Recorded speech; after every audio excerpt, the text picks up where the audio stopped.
Hi, I'm RC Jim, and this is a little video that sort of helps solve a problem, hopefully, of one of our subscribers. He's running 10S batteries in his planes. Biggest I use is 6S, so he's well above my pay grade.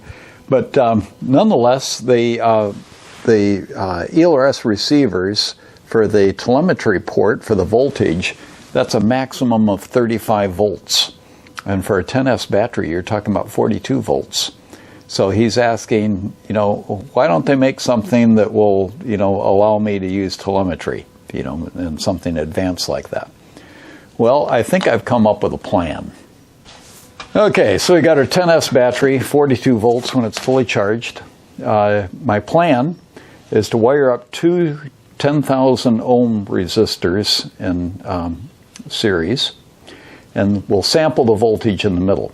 So if there wasn't any current draw down here, half of the voltage drop would take place there, and the other half would take place there. So we'd be getting half of the 42 volts. Now, that's assuming that this has got infinite resistance, and it's something less than infinite. Whether it's higher or lower than 10,000 ohms, I don't know. But what I do know is that whatever this is, it's first off small because it doesn't draw much current at all. It's a really tiny wire that's going there. So it's, the current draw is very small, therefore the resistance is very high.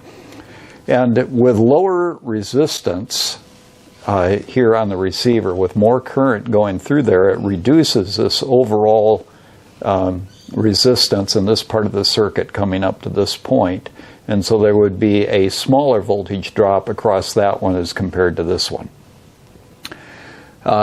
If we had the total resistance across there of the 20,000 ohms, then we'd be talking about a current draw of 2.1 milliamps. So if you have a 15-minute flight, we're talking about a half milliamp hour being drawn from the battery. So next to nothing. The next question, I guess, is what happens if this is really low to the overall current? The current is going to go higher if this resistance is lower.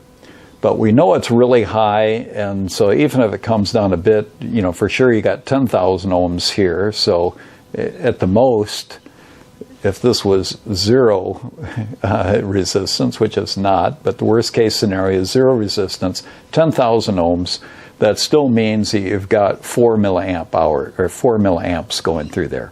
So it's still a very small current, nothing that's dangerous or it's going to be a problem. Now what the plan is as we measure the voltage across there that's sent to the receiver will send that value to the transmitter, but then we will recalibrate the transmitter so that it shows the actual voltage. And if we have to double it, it'll be doubled right across, and we'll get an accurate result, I believe. So that's the plan. Okay, so it'd be nice if we had a little circuit board, test board sort of thing, whatever they call them. But I'm not into this type of thing in a big way, so I'm just using my normal soldering jig. Going to solder up these two resistors. We've got our telemetry sampling there, and then I will run jumper leads from this to a battery. I don't have a 10S battery, so we'll have to be content with a 6S, but I think it'll show us the principle. Okay, so we've got our little setup here that we've wired up. Got two 10,000 ohm resistors. Got our sampling cable here. The very first thing I want to do is just check the overall current through here. Now, I've only got a 6S battery on here, and the voltage is going to be maybe only about 18 to 20. I don't know. It's a lot less than what we've got on our plant up there. So if say this is around 21 volts, then we'd expect half of the current, so around about 1 milliamp. So we've got the two resistors, we've got the ammeter and plugged on that end, the other end of the ammeter plugged on this end. We're just going to touch it here so we can take it away if we need to. And we've got 1.26 milliamps. Okay, so we're expecting that's about right. I might just test the overall voltage just to be certain. Let's take this off of that.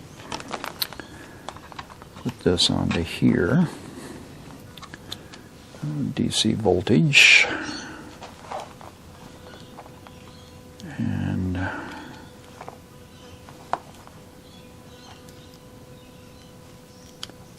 there and there. We got 25 volts. Okay. So 25 volts divided by 20,000.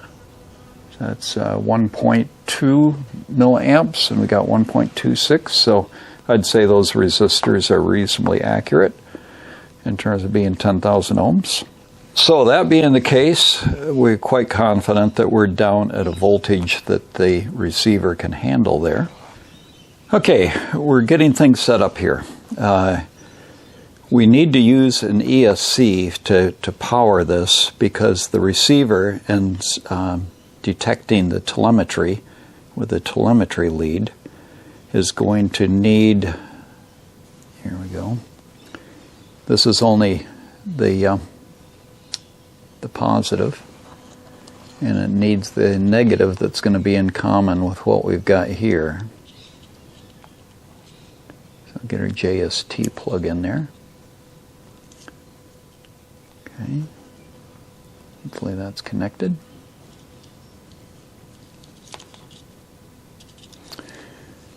Okay, so that's on our little rig here, and we'll be careful not to short that out on anything. We're going to sample our voltage here. Let's get the model going. Got a receiver that's got the same number as my DuraPlane here. Okay, so that's going to work. So I'm pretty sure this ES just thinking about voltages and stuff with various components. Okay, so our receiver is lighting up. Telemetry connected. Okay, so telemetry is connected, and right now it thinks it's got 2.3 volts. I'm a bit surprised that it's got anything there, but I guess there could be something going through there. Okay, that's bumped it up to 3 volts. So, what is our actual voltage there? 25 volts. Okay, and then here at the middle, it's 6 volts. So the resistance in here is a lot less, but here it's telling us 3.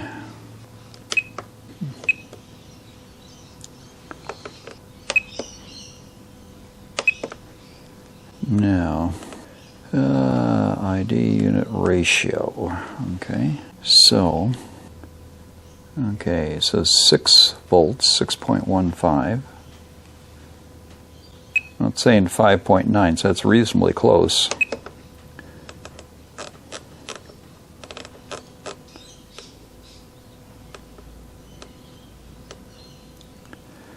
Okay, so now we got the sensor showing 6.1 volts by putting this ratio in here. And that gets us to what the actual voltage is. That's 6 volts. But if we wanted that to indicate the total voltage being 25.18, we could just simply dial it up higher.